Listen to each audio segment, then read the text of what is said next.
about, and the kind of freedom which is, I think, absolutely essential for understanding what we're going to be doing, is that sense of personal freedom, which is neither political nor metaphysical, but has very much to do with how we think of ourselves, how we behave, how we think about our behavior. Kierkegaard has a nice little aphorism that sums up a good deal of this. He says, with reference to the semi-revolution in Denmark in 1848, he says, people hardly ever make use of the freedoms that they do have, like freedom of thought. Instead, they demand freedom of speech as compensation. The idea is that freedom has to do with making choices.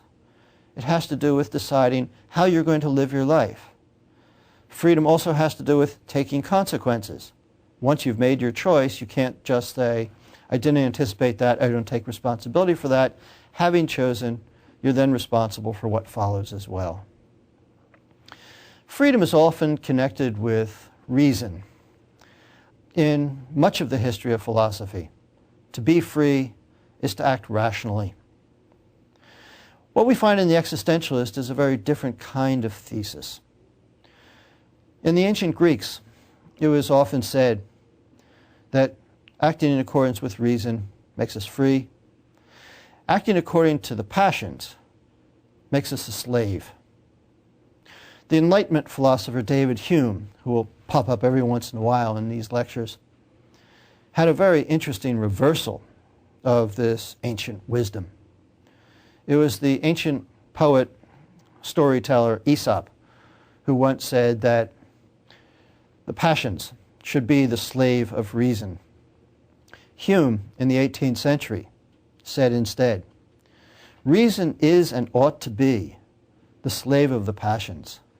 He was one of the eccentrics in the history of philosophy I talked about. There are quite a few who did want to say something like, the passions are not really the monsters that they have often been portrayed to be. It's rather that passion motivates us. Without passion, there's no motivation. It's passions that give the meaning to life. Without passions, life is meaningless. So instead of talking about freedom and reason as necessarily conjoined, and passions as equivalent to a kind of slavery, what the existentialists suggest is that we think of our lives in terms of passion. This doesn't mean stupid passion, although that certainly has its place. But Kierkegaard, for example, when he talks about passionate commitment, is onto something I think very important.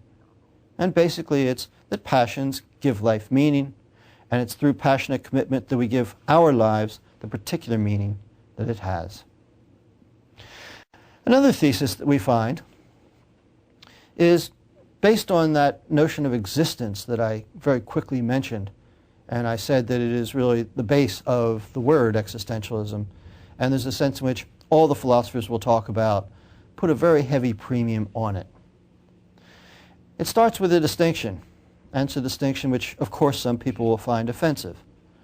It's the distinction between really existing, or what I think we would call living your life to the fullest, and just what Kierkegaard calls so-called existence, sort of just getting through, getting by, going along with the crowd, doing what you're supposed to do, being what is very blandly called a good person.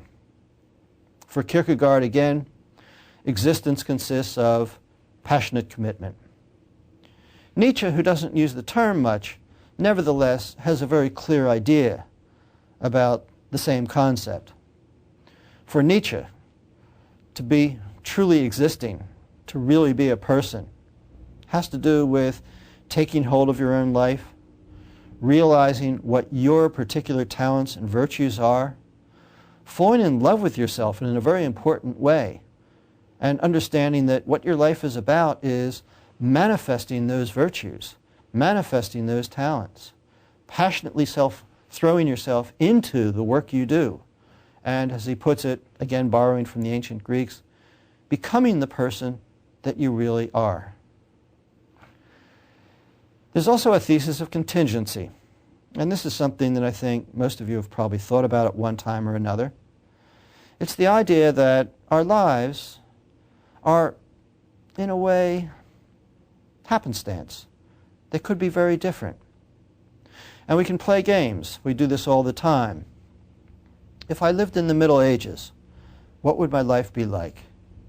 And of course, any philosopher will quickly jump in and say, if you lived in the Middle Ages, of course, you wouldn't be you, because you would be so different, your culture would be so different, your language would be so different, your very physical being would be so different that it doesn't make any sense to make the comparison. But we do this all the time. You're driving down the street and you have a very close call in your automobile, and you say, if I had just arrived 1 minute earlier or 10 seconds later, there would have been a horrible accident. So too, you might ask the question, what if I had been born 5 minutes earlier? Would I still be the same person? Or would suddenly the contingencies of the universe be such that I would be someone quite different? This kind of question is very important. Martin Heidegger has a rather dramatic notion, which he calls thrownness. And the image is that we each get thrown into the world. We don't choose the century that we're born. We don't choose our parents. We don't choose the language we first learned to speak. We don't choose our early friends.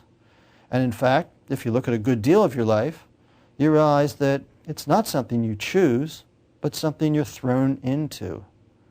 All of this is going to have to be weighed against this notion of existence, the idea of passionate commitment, the idea of personal choice. And what we'll find in all the existentialists is a very delicate balance, or I think better you might say a dialectic, a kind of active tension between, on the one hand, this sense of contingency and you are what you are because of things that you had no control over, and on the other hand, you are what you are, or you become what you become because of your personal commitments and choices. And that theme is going to run all the way through. Jean-Paul Sartre, for example, is often misunderstood. He talks about something he calls absolute freedom. And people often think, that means you can do anything you want to do, regardless of circumstances. Well, let me begin the lectures by saying, this is nonsense. And it's only people who have an axe to grind, perhaps against the French, who say such things. The truth is that Sartre is very well aware of the fact that people are born, in his generation, into a world that's filled with war and filled with ethnic violence. And the real question is, having been born into such a world, what do you do with it? That notion of contingency is perhaps best exemplified by one of the literary authors we'll talk about briefly, and that's Franz Kafka. He has a wonderful short story called Metamorphosis, which begins with the rather startling sentence that Gregor Samsa, the hero, wakes up and finds himself turned into a giant insect. Sort of standard interpretation, think cockroach, since it's about the most noxious insect we can think of. Samsa is born and finds himself a cockroach. In fact, before that, he was a very bourgeois, I think we could say, little man. He had his job, he had his family, he dutifully went to the job every day, he dutifully supported his family. And suddenly he wakes up and he's completely different. It's a horror story. I've never seen it adequately filmed. I don't know how you would film such a story. But reading it, what makes it so horrible is the fact that Gregor Samsa does not wake up thinking like an insect, whatever that would be. He wakes up thinking like a clerk and a family member, and is somehow trying to cope with the impossibility of his new body. There's a sense in which existentialism takes us through such metamorphoses all the time, at least in the thought experiments that it presents to us. And the idea is that we find ourselves sometimes in very strange, even absurd situations, and in those absurd, strange situations, we have to figure out who we are and what we're supposed to do. There's a sense in which you might trace existentialism back to one of the keynotes of modern philosophy, and that is the French philosopher René Descartes, who said rather famously, I think, therefore I am.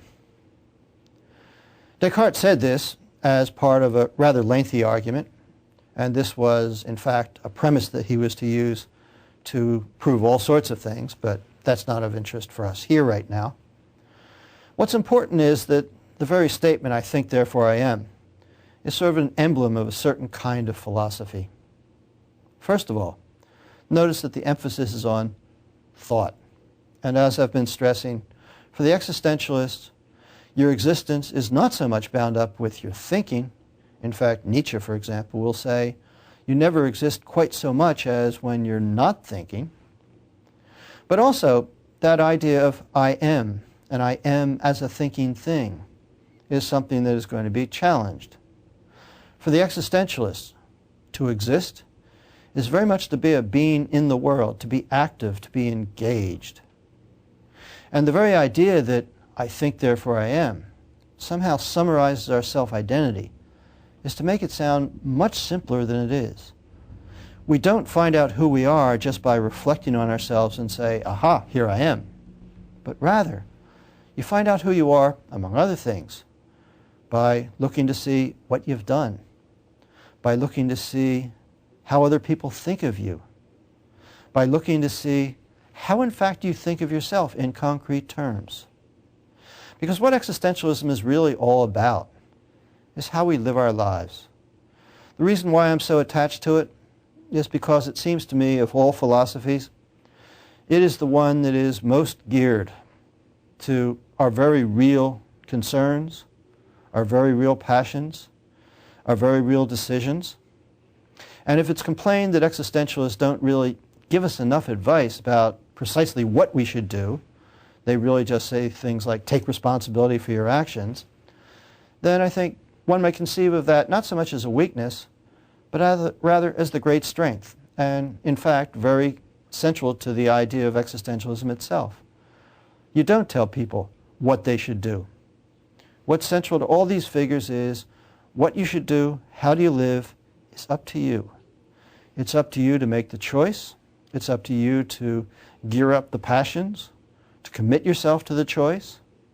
And in someone like Nietzsche, it's up to you to discover in yourself who it is you really are, what your real talents and abilities are, the sorts of things that you love, and then commit yourself to those.